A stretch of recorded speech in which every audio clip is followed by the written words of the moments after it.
48 Laws of Power, Chapter 33, Discover Each Man's Thumbscrew.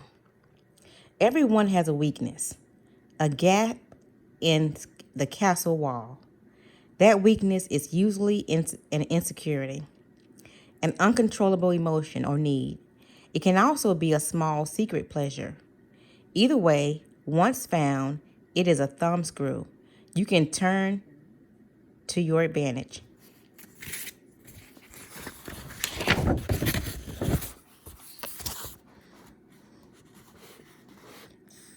Finding the thumbscrew, a strategic plan of action. We all have resistances. We live with a perpetual armor around ourselves to defend against change and the intuitive actions of friends and rivals. We would like nothing more than to be left to do things on our own. Constantly butting up against these resistances will cost you a lot of energy. One of the most important things to realize about people, though, is that they all have a weakness.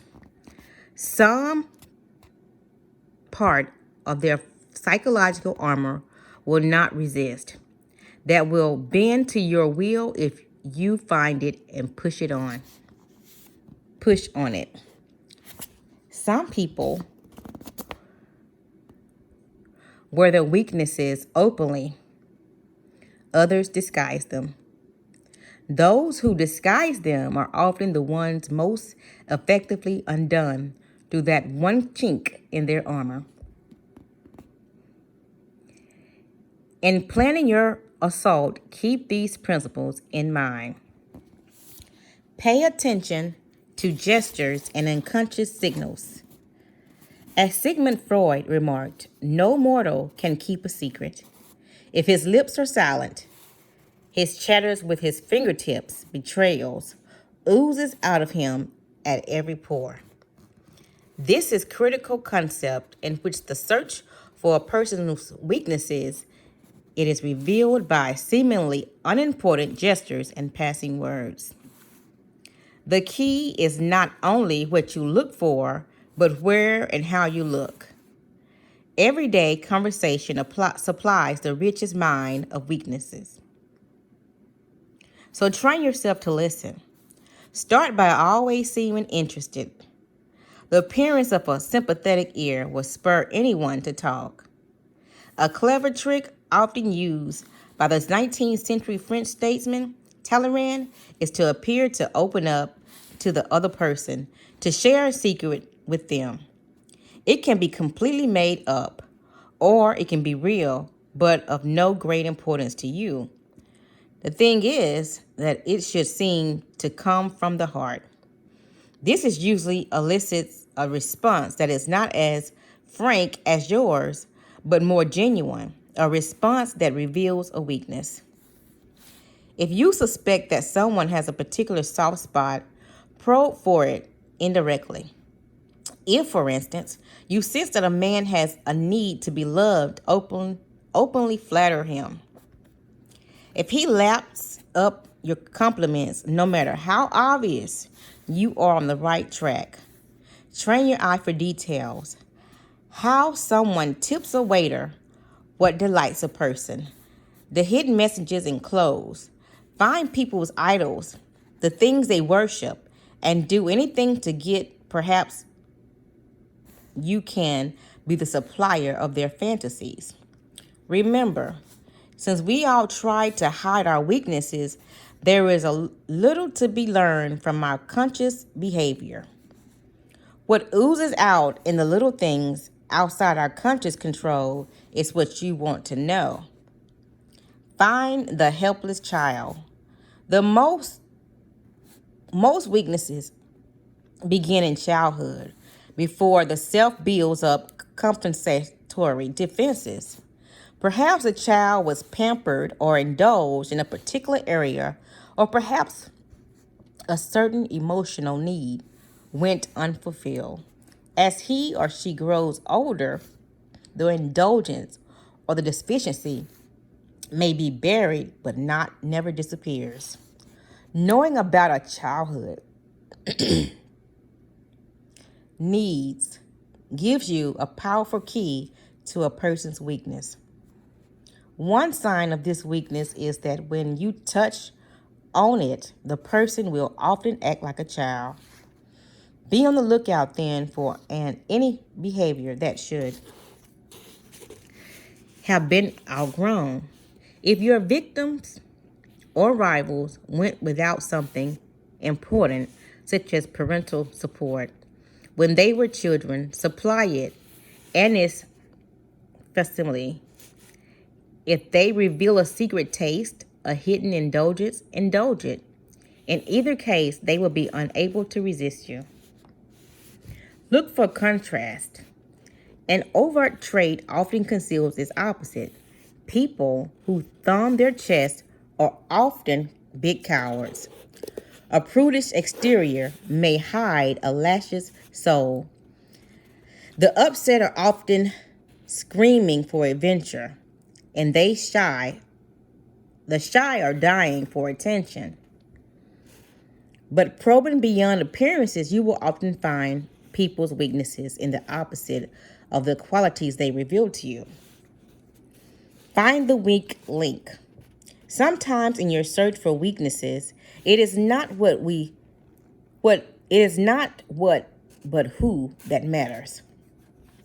In today's version of the court, there is often someone behind the scenes who has a great deal of power, a tremendous influence on the person's superficially on top.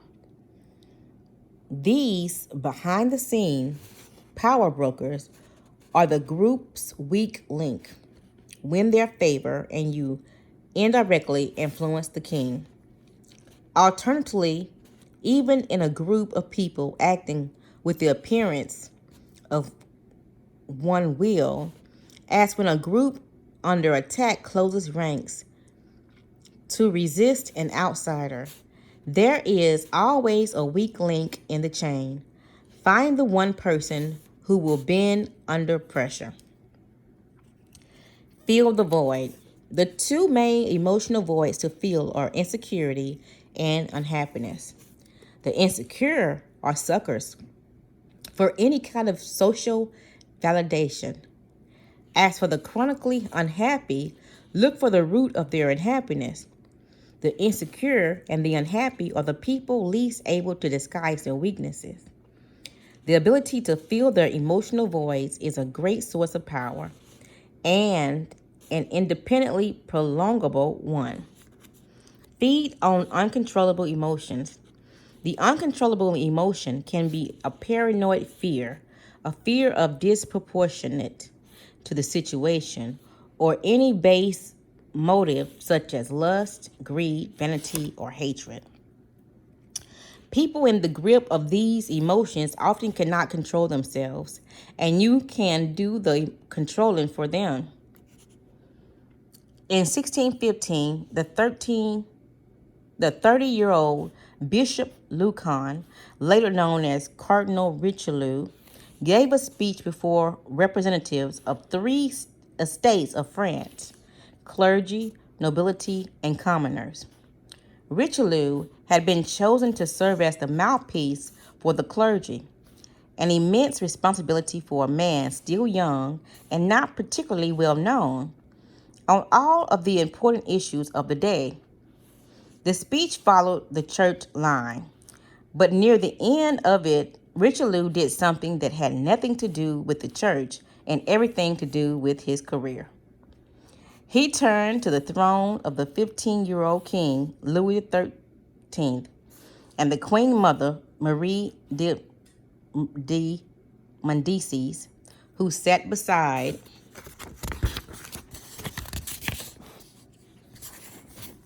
Louis as the regent ruler of France until her son reached his majority. Everyone expected Richelieu to say the usual kind words to the young king. Instead, however, he looked directly at and only at the Queen Mother. Indeed, his speech ended in long and fulsome praise of her, praise so glowing that it actually offended some in the church.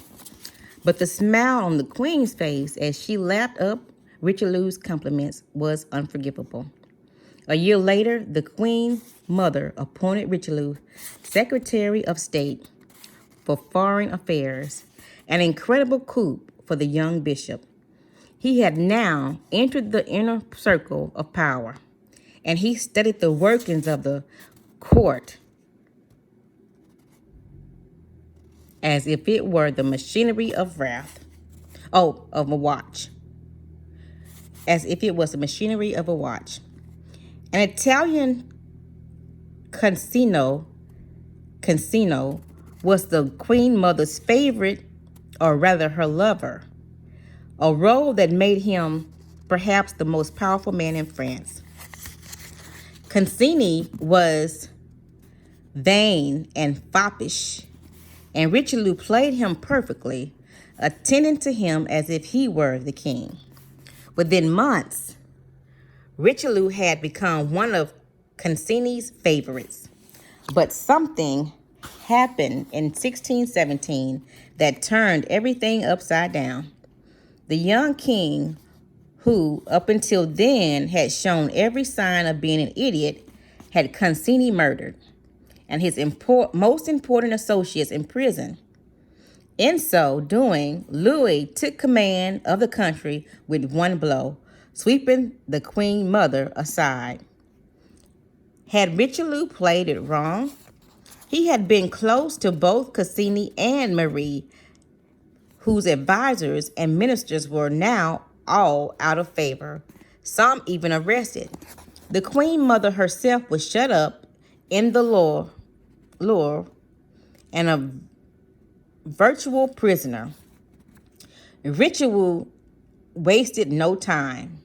If everyone was deserting Marie, he would stand by her. He knew Louis could not get rid of her, for the king was still very young and had in any case always been inordinately attached to her. As Marie's only remaining powerful friend, Richelieu filled the valuable function of liaison between the king and his mother. In return, he received her protection and was able to survive the palace coup, even to thrive. Over the next few years, the queen mother grew still more dependent on him, and in 1622, she repaid him for his loyalty.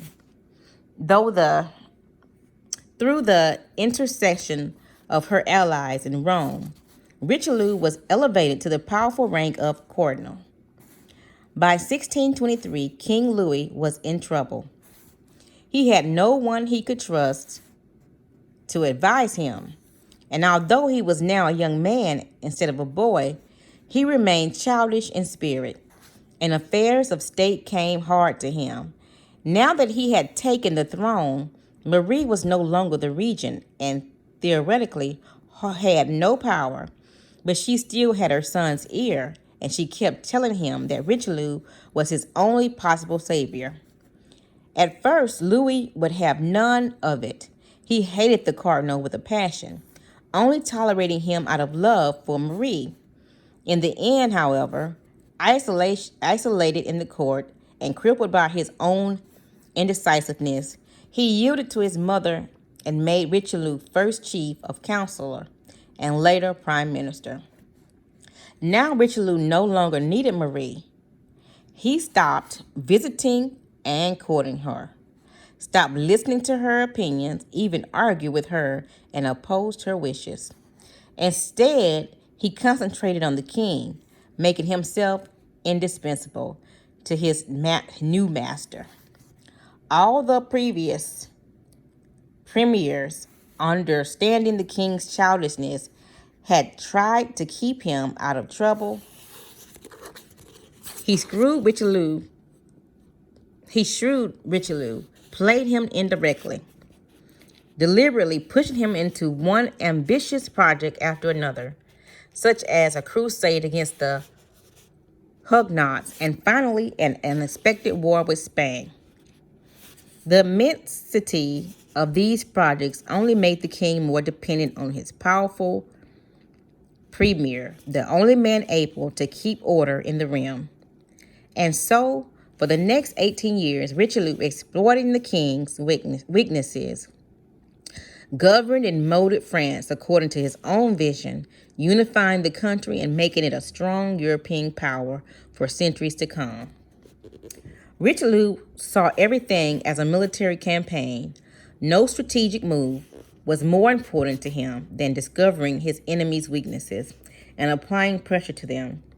As early as his speech in 1615, he was looking for the weak link in the chain, and he saw that it was the Queen Mother. Not that Marie was obviously weak. She governed both France and her son. But Richelieu saw that she was really an insecure woman who needed constant masculine attention. He showered her with affection and respect, even toadying upon her favor consigning. He knew the day would come when the king would take over, but he also recognized that Louis loved his mother dearly and would always remain a child in relation to her. The way to control Louis then was not by gaining his favor, which could change overnight, but by gaining sway over his mother, for which his affection would never change. Once Richelieu had the position and he desired prime minister, he declared the Queen Mother. He discarded the Queen Mother, moving on to the next link in the chain, and the king's own character. There was a part of him that would always be a helpless child in need of high authority. It was on the foundation of the king's weaknesses that Richelieu established his own power and fame. Remember, when entering the court, first find the weak link. The person in control is often not the king or queen. It is someone behind the scenes, the favorite, the husband or the wife, even the court fool. The person may have more weaknesses than the king himself, because his power depends on all kinds of capricious factors outside his control. Finally, when dealing with helpless children who cannot make decisions, play on their weaknesses, and push them into the bold ventures, they will have to depend on you even more, for you will become the adult figure whom they rely on to get them out of scrapes and safety.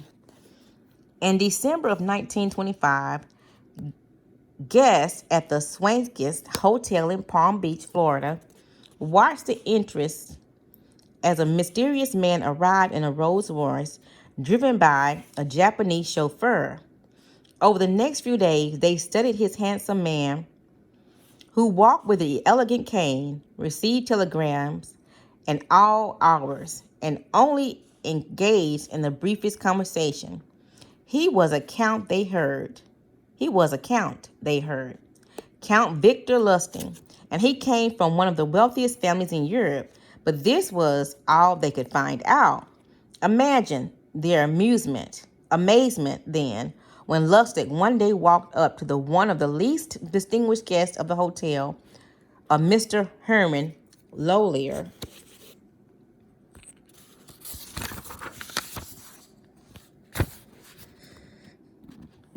Head of the engineering company, and entered into conversation with him. Lollier had made his fortune only recently, and forging social connections was very important to him. He felt honored and somewhat intimidated by this sophisticated man who spoke perfect English with a hint of a foreign accent. Over the days to come, the two became friends. Lollier, of course, did most of the talking, and one night he confessed that his business was doing poorly, with more troubles ahead. In return, Lustig confided in his new friend that he too had serious money troubles. Communists had seized his family's estate and all its assets, and it was too old to learn a trade and go to work. Luckily, he had found an answer, a money-making machine. You counterfeit? Lawler whispered in half shock. No, Lustig replied, explaining that through a secret chemical process, his machine could duplicate any paper currency with complete accuracy. Put in a dollar bill, and 6 hours later, you had two, both perfect. He proceeded to explain how the machine had been smuggled out of Europe, how the Germans had been developed in it to under how the Germans had developed it to undermine the British, how it had supported the count for several years, and on and on. When Lawler insisted on a demonstration, the two men went to Lustig's room, where the Count produced a magnificent mahogany box fitted with slots, cranks, and dials. Lawler watched as Lustig inserted a dollar bill in the box. Sure enough, earlier the following morning, Lustig pulled out two bills, still wet from the chemicals. Lustig gave the notes to Lawler, who immediately took the bills to a local bank, which accepted them as genuine. Now the businessmen feverishly begged Lustig to sell him a machine. The Count explained that there was only one in existence, so Lawler made him a high offer, $25,000. Then a considerable amount, more than $400,000 in today's terms. Even so, Lustig seems reluctant. He did not feel right about making his friend pay so much. Yet finally he agreed to the sale. After all, he said, I suppose it matters little what you pay me. You are, after all, going to recover the amount within a few days by duplicating your own bills, making Lawler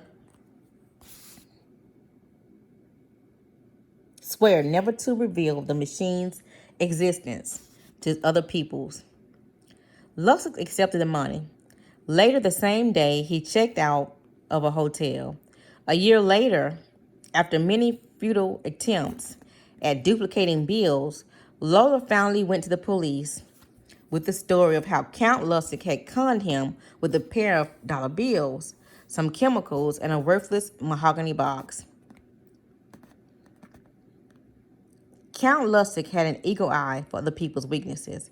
He saw them in the smallest gesture.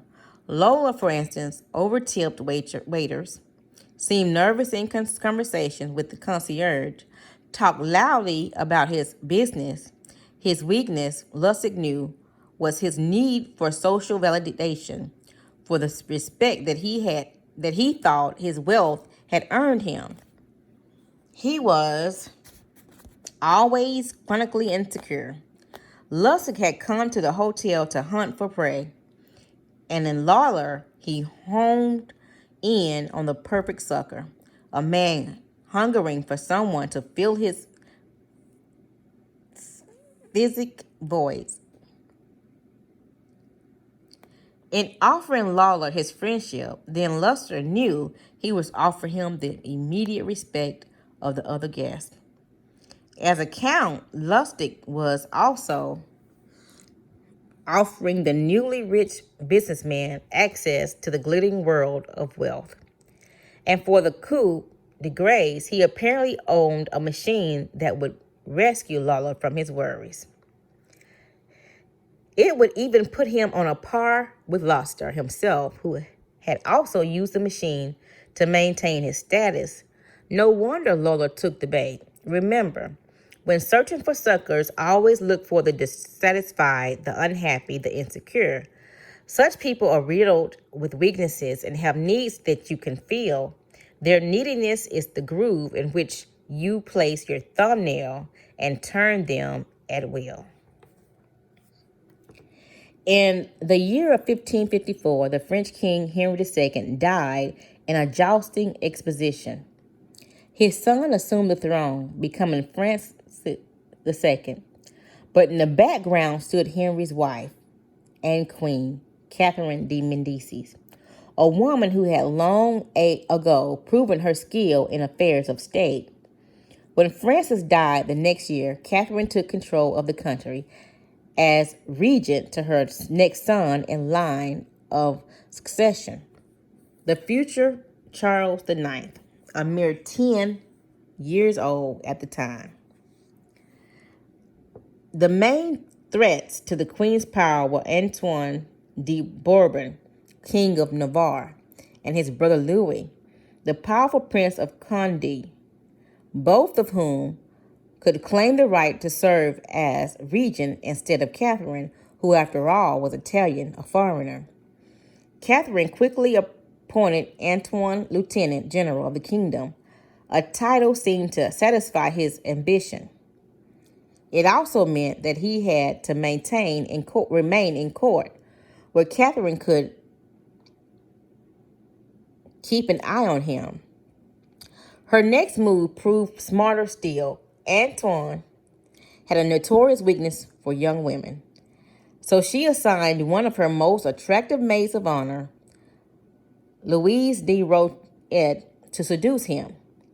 Now Antoine's intimate Louise reported all of his actions to Catherine. The move worked so brilliantly that Catherine assigned another of her maids to Prince Condé, and thus was formed her escadron volant, flying scoundrel, of young girls, whom she used to keep unsuspected males in the court under her control. In 1572, Catherine married off her daughter, Marguerite de Valois, to Henry, the son of Anton and the new king of Navarre. To put a family that had always struggled against her so close to power was a dangerous move. So to make sure Henry's loyalty, she unleashed on him the loveliest members of her flying squadron, Charlotte de Bonnet Sembliquet, a baroness of Savoy. Catherine did this even though Henry was married to her daughter. Within weeks, Marguerite wrote in her memoirs, so completely ensnared my husband that we no longer slept together, nor even conversed.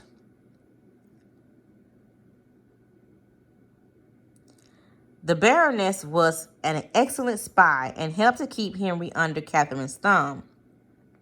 When the Queen's youngest son, the Duke of Alençon, grew so close to Henry, she feared the two might plot against her.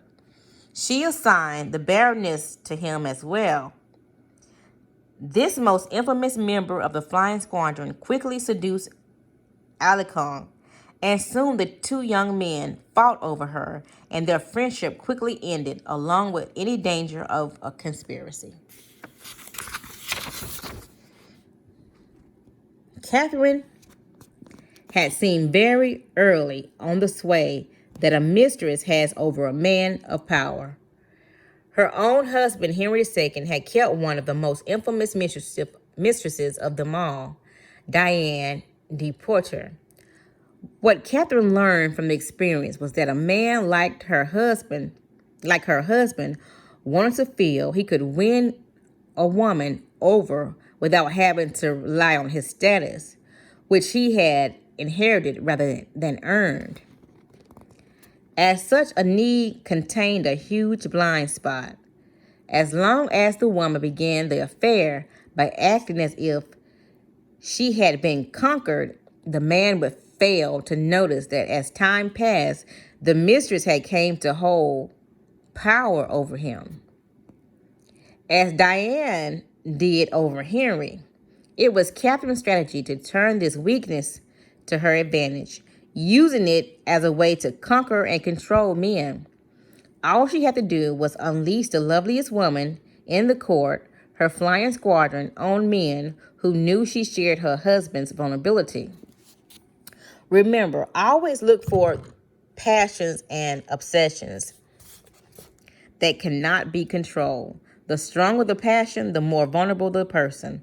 This may seem surprising, for passionate people look strong, In fact, however, they are simply filling the stage with their theoretical, distracting people from how weak and helpless they really are. A man's need to conquer women actually reveals a tremendous helplessness that has made suckers out of them for thousands of years. Look at the part of a person that is most visible. Their greed, their lust, their intense fear. These are the emotions they cannot conceal and over which they have the least control. And people cannot control. You can control for them. Arabella Huntington, wife of the great late 19th century railroad magnate Collis P. Huntington, came from humble origins and always struggled for social recognition among her wealthy peers. When she gave a party in her San Francisco mansion, a few of the social elite would show up. Most of them took her for a gold digger, not their kind. Because of her husband's fabulous wealth, art dealer courted her, but with such condescension. They obviously saw her as an upstart. Only one man of consequence treated her differently, the dealer Joseph Duveen. For the first few years, Duveen's relationship with Arabella, he made no effort to sell expensive art to her. Instead, he accompanied her to fine stores, chatted endlessly about queens and princesses he knew, and on and on. And at last she thought a man who treated her as an equal, even a superior in high society. Meanwhile, even Duveen did not try to sell art to her. He did subtly educate her in the aesthetics ideas, namely that the best art was the most expensive art. And after Arabella had soaked up his way of seeing things, Duveen would act as if she always had exquisite taste, even though before she met him, her aesthetics had been abysmal. When Collis Huntington died in the 1900s, Arabella came into a fortune. She suddenly started to buy expensive paintings by Rembrandt and Vasquez, for example, and only from Duveen. Years later, Duveen sold her Gainsborough Blue Boy for the highest price ever paid for a work of art at the time. An astonishing purchase for a family that previously had shown little interest in collecting. Joseph Duveen instantly understood Arabella's hunting and what made her tick. She wanted to feel important, at home, in society. Intensely insecure about her lower class background, she needed confirmation of her new social status. Duveen waited. Instead of rushing into trying to persuade her to collect art, he subtly went to work on her weaknesses. He made her feel that she deserved his attention, not because she was the wife of the wealthiest man in the world, but because her own special character, and this completely melted her. Duveen never condensed it to Arabella. Rather than lecturing to her, he instilled his ideas in her indirectly. The result was of his best and most devoted clients and also the sale of the Blue Boy. People's need for validation and recognition, their need to feel important, is the best kind of weakness to exploit. First, it is also universal. Second, exploiting it is very easy. All you have to do is find ways to make people feel better about their taste, their social standings, their intelligence. Once the fish are hooked, you can reel them in again and again for years. You are filling a positive role, giving them what they cannot get on their own. They may never suspect that you are turning them like a thumbscrew. And if they do, they may not care because you are making them feel better about themselves. and that is worth any price.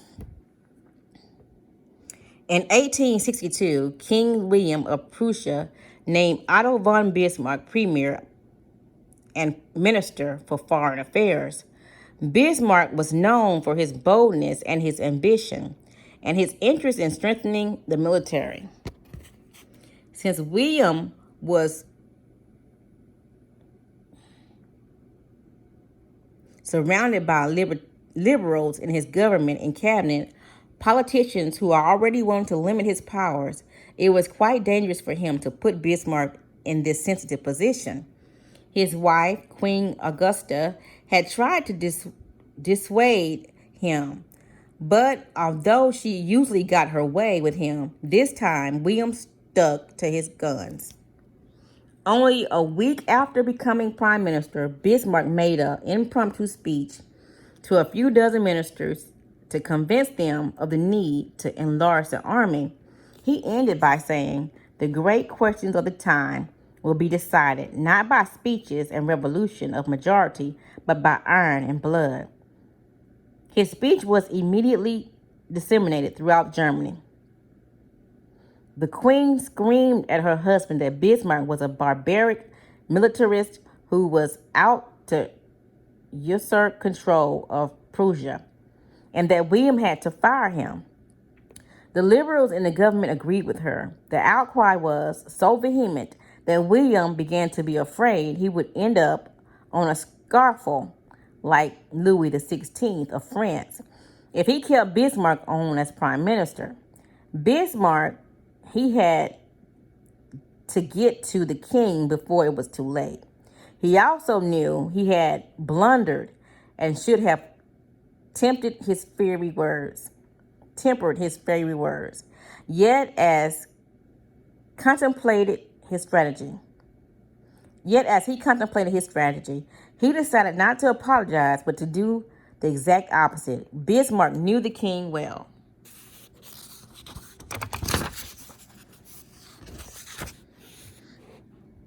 When the two men met, William predictably had been working into a tizzy by the queen. He reiterated his fear of being guillotined, but Bismarck only replies, "Yes, then we shall be dead. You must die sooner or later, or could there be a more respectable way of dying? I should die fighting for the cause of my king and my master. Your Majesty would die sealing with your own blood your royal rights granted by God's grace. Whether upon the scaffold or upon the battlefield makes no difference to the glorious staking of body and life on behalf of rights granted by God's grace." And he went on appealing to William's sense of humor and the majesty of his position as head of army. How could the king allow people to push him around? Wasn't the honor of Germany more important than groveling over words? Not only did the prime minister convince the king to stand up to both his wife and his parliaments, he persuaded him to build up the army, Bismarck's goal all along. Bismarck knew the king felt bullied by those around him. He knew that William had a military background and a deep sense of honor, and that he felt ashamed at his craveness before his wife and his government. William secretly yearned to be great and a mighty king, but he dared not to express his ambition because he was afraid of ending up like Louis XVI, where a show of courage often conceals a man's timidness.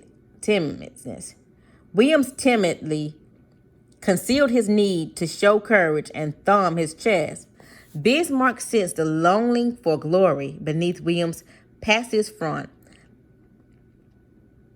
So he played the king's insecurity about his manhood, finally pushing him into 3 wars, the creation of German Empire. Timid is a most patient weakness to exploit. Timid souls often yearn to be their opposite, to be nobles, Napoleons, yet they lack the inner strength. You, in essence, can become their Napoleon, pushing them into bold actions. They serve your needs while also making them dependent on you. Remember, look to the opposite and never take appearances as face value. The thumbscrew, your enemy, has secrets that he guards, thinks the thoughts he will not reveal, but they come out in ways he cannot help. It is there somewhere, a groove of weakness on his head and at his heart over his belly. Once you find the groove, put your thumb in it and then turn it at will. Find out each man's thumbscrew. 'Tis the art of setting their wheels in action. It needs more skills than revolution. You must know where to get at anyone. Every volition has a special motive which varies according to taste. All men are idolaters, and some of fame, others self-interest, most of pleasure. Skill consists in knowing these idols in order to bring them into play. Knowing any man's mainspring of motive, you have, as it were, the key to his will. Playing on people's weaknesses has one significant danger. You may stir up an action you cannot control. In your games of power, you also look several steps ahead and plan accordingly. And you exploit the fact that other people are more emotional and incapable of such foresight. But when you play on their vulnerabilities, the areas over which they have least control, you can unleash emotions that will upset your plans. Push timid people into bold actions and they may go too far. Answer their need for attention or recognition and they may need more than you want to give them. The helpless, childish element you are playing on can turn against you. The more emotional the weakness, the greater the potential danger. Know the limit to this game. Then, and never get carried away by your control over your victim.